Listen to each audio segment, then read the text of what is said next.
Danelle likes to tell, she likes to tell people that Kron didn't even know which couch that Darlie was on. Let me get this out of here. That Kron didn't even know which couch that Darlie was laying on. He was looking at the wrong couch. Well, there was the long couch, and then there was a love seat on the side in front of the table, just behind the bar. And then there was a leather chair. It was a real nice leather setup. Well, he didn't even look at the right couch.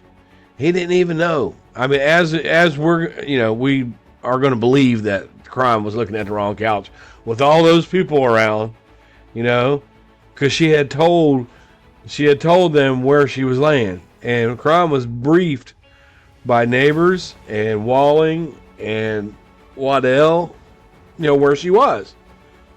So she wants her supporters to believe that Darlie's innocent because Crime was looking at the wrong couch.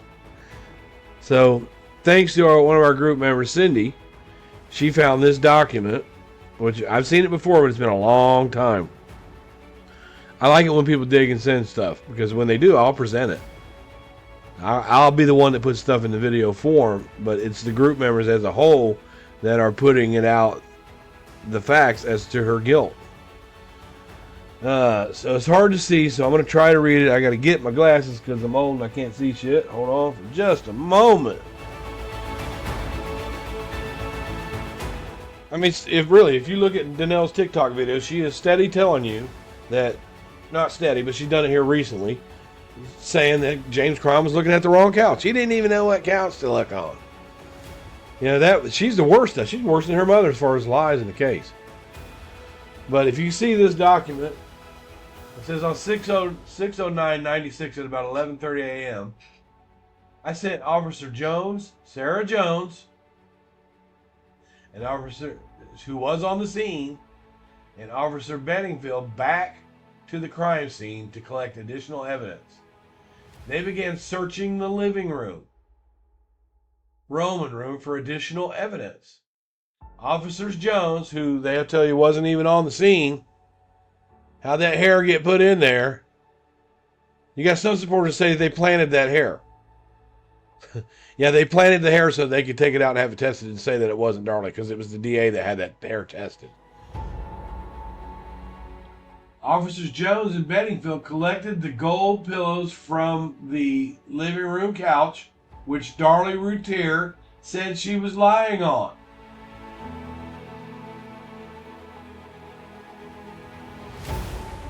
When she was stabbed, right?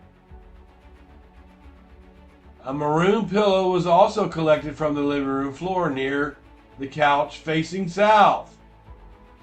Trash was collected from all trash cans in the house. Wash rags found at the top of the stairs of the master bedroom were collected.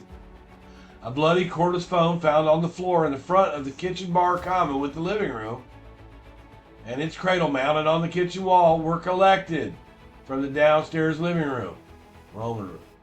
Other personal items were collected from the master bedroom. See Officer Jones' crime scene report, which I have some of that. A vacuum with blood evidence on it was collected from the kitchen. Another vacuum was collected from the formal living room, southeast corner of the residence.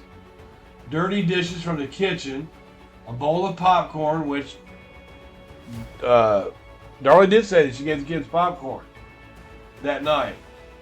A glass containing liquid was collected.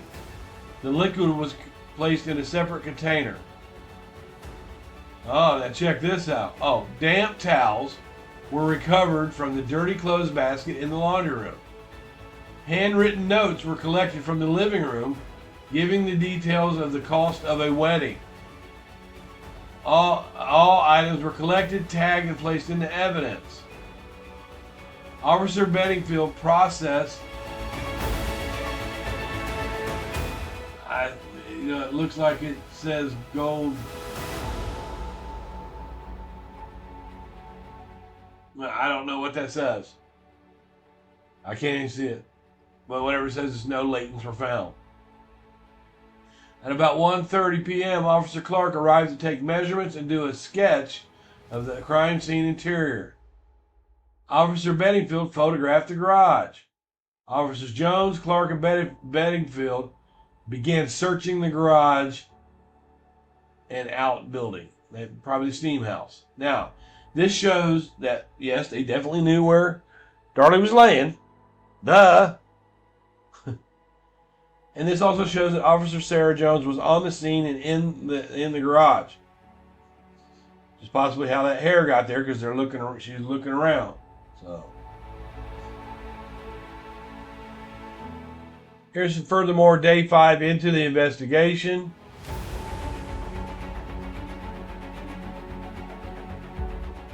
I asked crime scene tech officer A. Barber to go to the crime scene to further process the glass table, sofa table, and end table. She processed the tables in the living room, the Roman room. Officer Barber made sketches of the area. On the table she lifted latent prints from. Latents were lifted and placed into evidence. At about 10 a.m., crime scene tech officer R. Clark returned to the crime scene to complete his crime scene sketch. At about 2:15, Officer Hamilton returned to the crime scene to recover additional blood evidence contained on a rug and a placemat.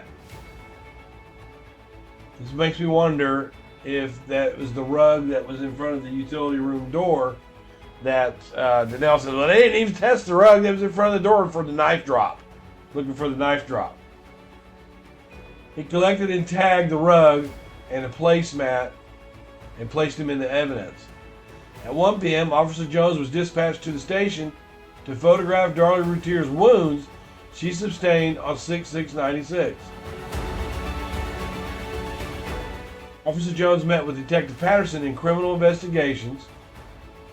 Officer Jones photographed Miss Routier, tagged the film, and placed it into evidence. At about 4 p.m., I met with Detective Patterson in the criminal investigations. He asked me to take ink fingerprints, palm prints, and footprints of Darren and Darlie Routier.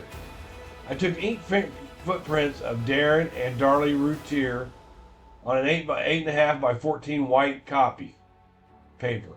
See, Darlie was not the only suspect, and she was not the first. They were looking at Darren too.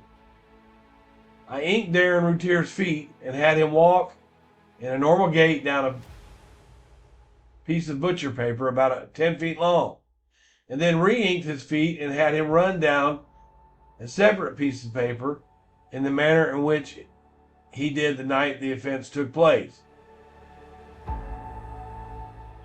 I inked Darlie Routier's feet, had her walk in a normal gait down a piece of paper, piece of butcher paper about 10 feet long. Then I re-inked her feet and had her run down a piece of paper in the manner in which she did the night the event took place. See, because Darlie said, I walked after him, and there was another point where she said she chased after him. What they determined was that Darlie was walking through there. She didn't chase after him. I tagged the prints and placed them in the evidence. Detective Patterson fingerprinted and palm printed Darlie and Darren Routier. At about 7:06 p.m., I returned to the crime scene and shot high 8 video of the exterior of the crime scene. I tagged the tape and placed it into evidence. Day 6 into the investigation. On 6/11, about 12:07 a.m., Officers C. Hamilton, S. Jones, and A. Barber, and Detective J. Patterson, Detective Chris Froush, and myself were at the crime scene. I believe that this is written up by David Damons. I'm not sure. We're at the crime scene. I processed the following areas with luminol. People wanted proof that it was done with luminol. Green leather couch facing south in the living room, Roman room. On the west armrest of the couch, a child's right handprint was developed with luminol. We were unable to photograph the print before it was destroyed from the liquid washing away the print. Now Danelle came up on her YouTube one time. And she was saying, "Oh, you said that." She came on her face or TikTok. She said, "Yeah, I've got it. You said that there was a handprint that got washed away from the sink by luminol." I never said that. I've always talked about this right here because these officers, when that handprint went away, that means that someone wiped it away, wiped it off.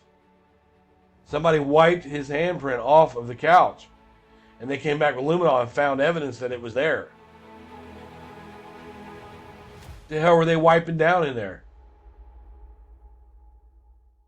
We were unable to photograph the print before it was destroyed from the liquid washing away the print. The palm print was not visible without the luminol. That means somebody wiped it away. Somebody was doing a cleanup in there.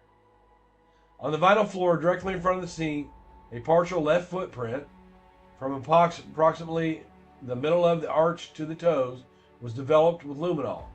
A photograph was made of the print using a Canon E1 35mm camera on a tripod.